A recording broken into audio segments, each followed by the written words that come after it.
What's up, guys? Welcome to the Line Change. Now, in this video, we're going to be talking some, not necessarily trade talk, but some trade speculation. It's been a little bit since we discussed trades. As everyone knows, the Canucks have very little cap space, and they're going to have to move out not only just some players, but money in order to even, do a trade. But we're going to get back into some trade speculation, if you will. Sorry, that was my little Dusty Rhodes impression right there. So before we dive into that, I want to give it, as I always do, I want to give a big shout out and thank you to my sponsor, Gassy Jack Art, maker of that incredible artwork you see there behind me. And you guys can get your hands on some artwork of your own by checking out Gassy Jack Art at GassyJackArt.com. He's also on Instagram at Gassy Jack Art. He still has his end of season sale going on where you can buy 2 prints and get 2 additional prints for free. So go ahead, check him out, GassyJackArt.com. So let's go ahead and dive into this article, which is from our friends at Canucks Army, and it's titled, "Which True Top 6 Centers Could the Canucks Still Trade For This Offseason?" It's an article written by Stefan Roget. We've obviously read a lot of his articles. His articles are always great. So let's go ahead and dive right into it. Can GM Patrick Allvin and company of the Vancouver Canucks turn the dog days of summer into the dogged days of summer? Dogged as in the dogged pursuit of badly needed center depth for their NHL franchise.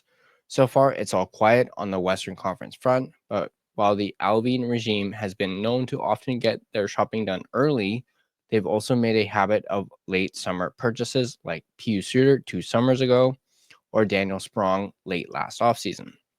Based on their own statements, it seems fair to say that the Vancouver front office would like to have brought a more definitive 2C than Filipino or Atu Ratu into the mix prior to training camp 2025, which kicks off on September 18th in Penticton. The only problem, we've long since run out of obvious trade targets. Some of those we've previously identified have moved already, and those that haven't now, for the most part, seem likely to stay where they are. Who's left for the Canucks to pursue? As I scoured the depth charts of their NHL rivals, so too do we. Now, first, we're going to take a look at premium label top 6 options for the Vancouver Canucks. There are some truly excellent options still out there to fill the 2C role.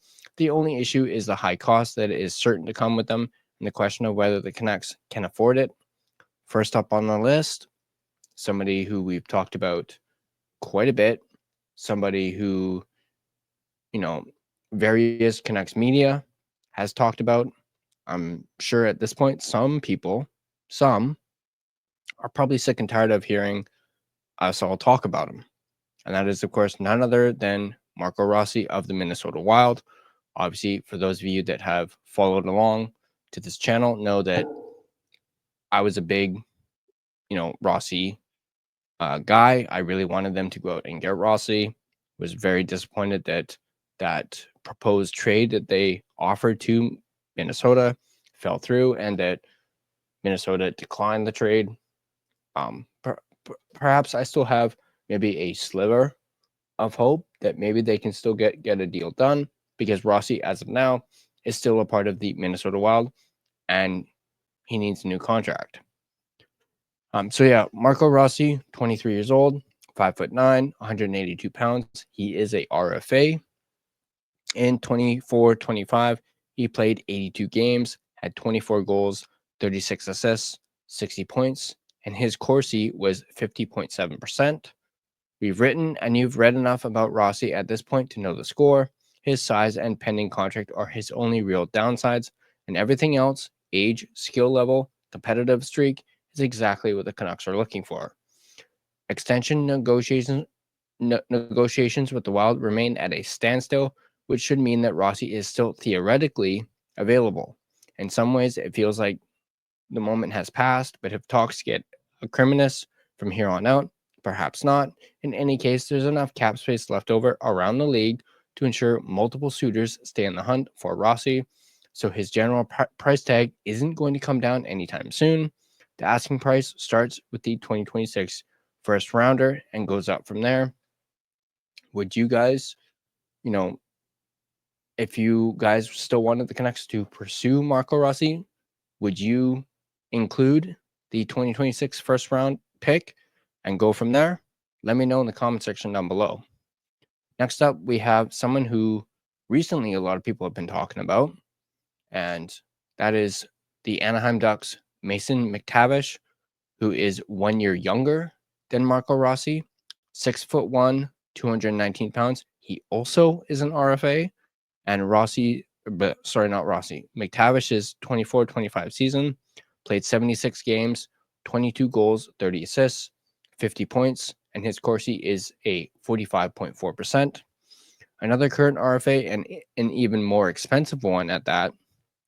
McTavish may not have the overall skill level of a Rossi, but he plays a more well-rounded game that includes plenty of physicality and drive.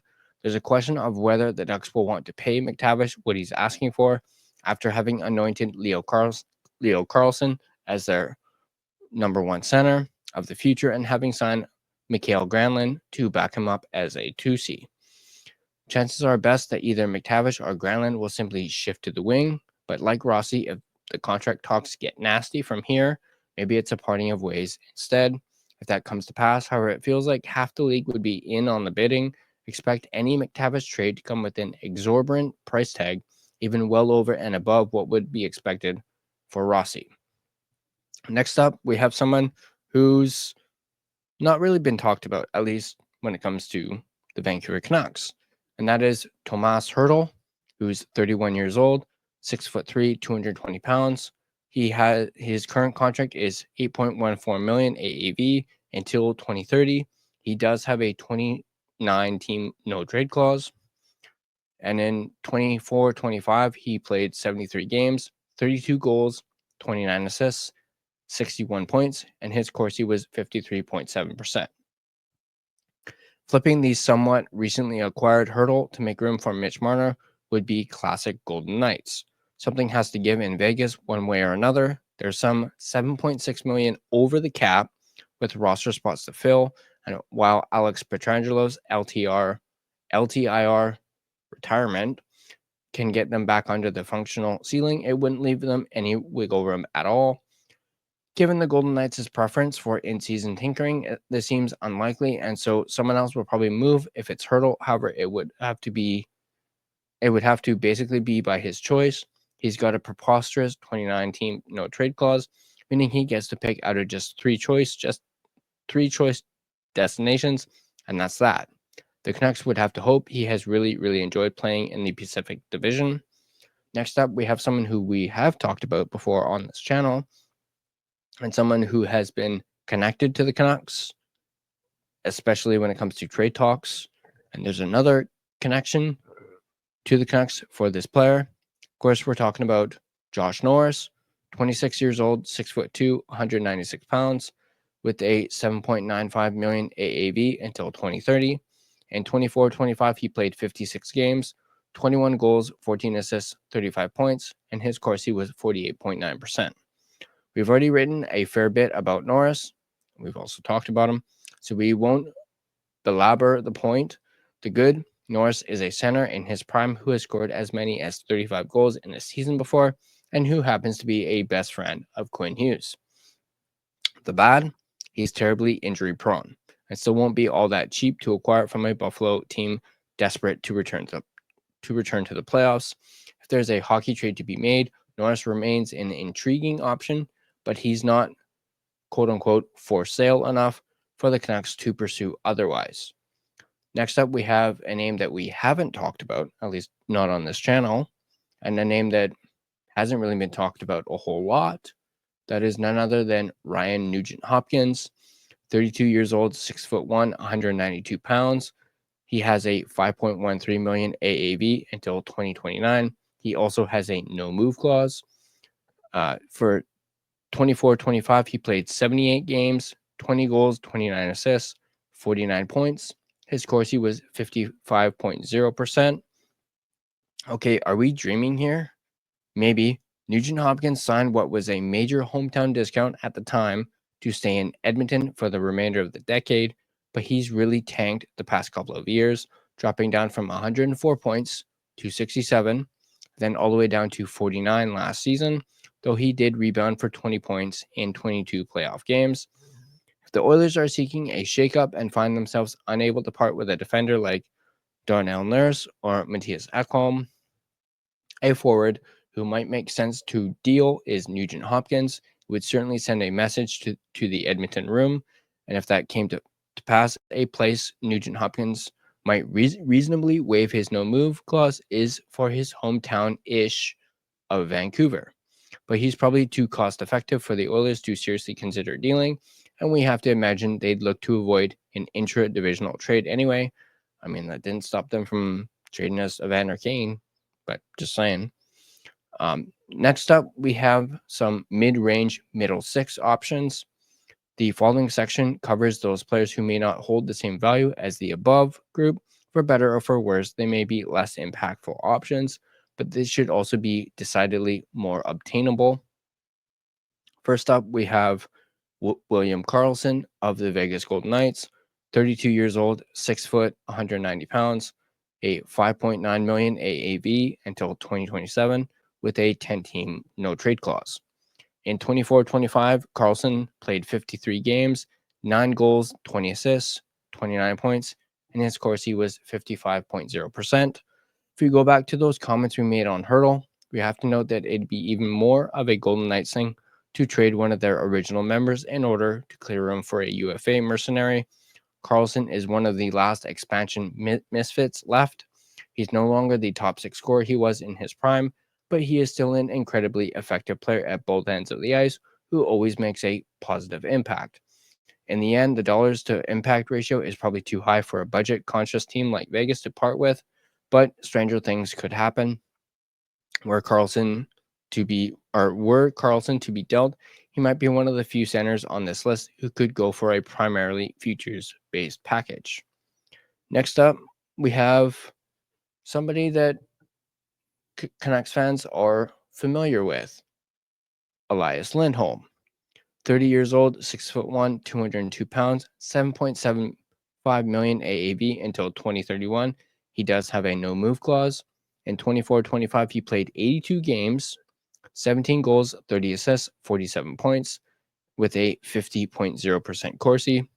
Last year, there was some idle talk of the Canucks bringing Nikita Zadorov back from exile in Boston. Why not the other UFA they signed last summer? The Lindholm contract has proven immediately regrettable for the Bruins, who are now about to embark on a rebuild of sorts with an underperforming center on the books until 2031. If they can't get out of a bad fit now, maybe they should. And if we're picking out the best destinations for Lindholm, why not Vancouver, where he certainly seemed to enjoy himself before chasing the money elsewhere.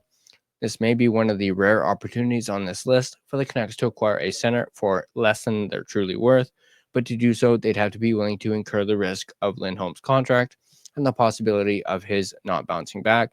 And that's something they already walked away from once. I will admit I'm not too keen on this one at all, as I wasn't the biggest Lindholm fan. Like, I didn't dislike him. I just didn't see what the buzz was about when we acquired him last season. And obviously, after he just up and left and signed that contract with Boston, I do think the Canucks dodged a major bullet by not agreeing to that contract, especially considering that I heard that they offered him, $7 million or something like that. So this is not one that I would be too keen on, but it's still an option, and Lindholm is still a center. So next up, we have a name that really no one's really talking about and could be a potential option, and that's Nazem Kadri of the Calgary Flames. 34 years old, 6 foot, 185 pounds. he has a $7 million AAV until 2029. He does have a no move clause. In 24-25, he played 82 games with 35 goals, 32 assists, 67 points, and his Corsi was 52.7%. By skill and production, Kadri belongs a tier higher on this list. It's just his age that holds him back from being a premium solution. Excuse me. That said, it sounds like Kadri is on the block as the Calgary Flames attempt a retool on the fly. The ultra-competitive Kadri no doubt wants to move to a roster with a better chance at the playoffs. Is that Vancouver? Hard to say, but Kadri clearly enjoys playing in Canada, so that's a positive factor. Could the Canucks justify the cost, which has to start with a first-round pick? One would assume for a 34-year-old, they'd have to be darn certain of Kadri's fit and impact over the next couple of seasons. Next up, we have a name that not a whole lot of people are talking about. I do believe I've heard this name maybe once or twice linked to the Canucks by, fans. And that is Ryan Strome of the Anaheim Ducks, 31 years old, 6'1", 192 pounds, with a $5 million AAV until 2027. In 24-25, he played 82 games, had 10 goals, 31 assists, 41 points, and his Corsi was a 48.5%. If you go back to the slight forward logjam in Anaheim, then Strome is certainly another center who could shake loose, especially if the Ducks do wind up keeping McTavish. He's been a fairly consistent 40-point scorer for a while now and has developed into a bit of a veteran leader. The Ducks flush on cap space, don't really need to deal anyone. However, Strome would still cost something and perhaps more than is worth a less than ideal fit. Next up, we have a name that has been spoken about when it comes to the Canucks. That is Pavel Zacha of the Boston Bruins, 28 years old, 6'3", 206 pounds, with a $4.75 million AAV until 2027. He does have a 10-team no-trade clause. In 24-25, he played 82 games with 14 goals and 33 assists, 47 points, and with a Corsi of 49.5%. Zacha has size and skill, but hasn't always been able to put them together even with David Pastrnak frequently on his wing. At this point, it's tough to see Zacha as a true upgrade on Hedl, but he's certainly more durable and physical, so that's something. The Czech center could be sold off for reasonable futures, and depending on how reasonable those futures are, he could wind up being one of the most acquisition cost-effective players on this list. Next up, we have another name that hasn't been spoken about, at least when it comes to the Canucks, is Nicholas Waugh of the Toronto Maple Leafs, 28 years old, 6'4", 201 pounds, with a $3 million AAV until 2027. In 24-25, he played 71 games, 15 goals, 16 assists, 31 points, with a 50.6% Corsi. The Leafs just acquired Waugh in the quote-unquote trade that sent Marner to Vegas, and one might assume that means they've got plans for him, but Toronto really needed to get something back for Marner's signing rights, and Waugh also just happened to be a piece the Knights were willing to part with. The Maple Leafs continue to chase a scoring replacement. Waugh is someone who could end up flipped to create cap space. If so, he's an underrated option for the Canucks. Thus far, he's topped out at 41 points in the season, but that's playing for a very deep Vegas roster. Given a more concrete top six opportunity, Waugh could be a sneaky candidate for a breakout campaign. So that is the list that we have. And let me know in the comment section down below what you guys think about this list. Who jumps out at you on this list? We're going to be following this video up with another one that talks about, what cheaper compromise options are still available for the Canucks in the center department. So go ahead and check that video out after this one. But once again, let me know in the comment section down below who jumps out at you. Who do you guys like on this list? Are there people that are not on this list that you would like to include? Let me know in the comment section down below. And as always, if you guys like this video, be sure to hit that like button. If you want to stay up to date on all your Vancouver Canucks content, be sure to smash that subscribe button and turn on your notifications so you don't miss a single video. You can find us and interact with us on social media. You can find us on Facebook. Just search The Line Change to find our Facebook page. You can find us on Instagram at The Line Change. You can find us on X at Line Change Man. You can find us on TikTok at the TLC Podcast. You can also find us on Blue Sky at The Line Change, and feel free to give us a follow on all of our social media platforms. And if you prefer an audio version of this podcast, you can find us on both Spotify and Apple Podcast. On Spotify, once again, feel free to give us a follow, as well as rate and review us. It is, of course, greatly appreciated. But that's going to do it for this video. As always, let's go Canucks, and I'll see you guys in the next video.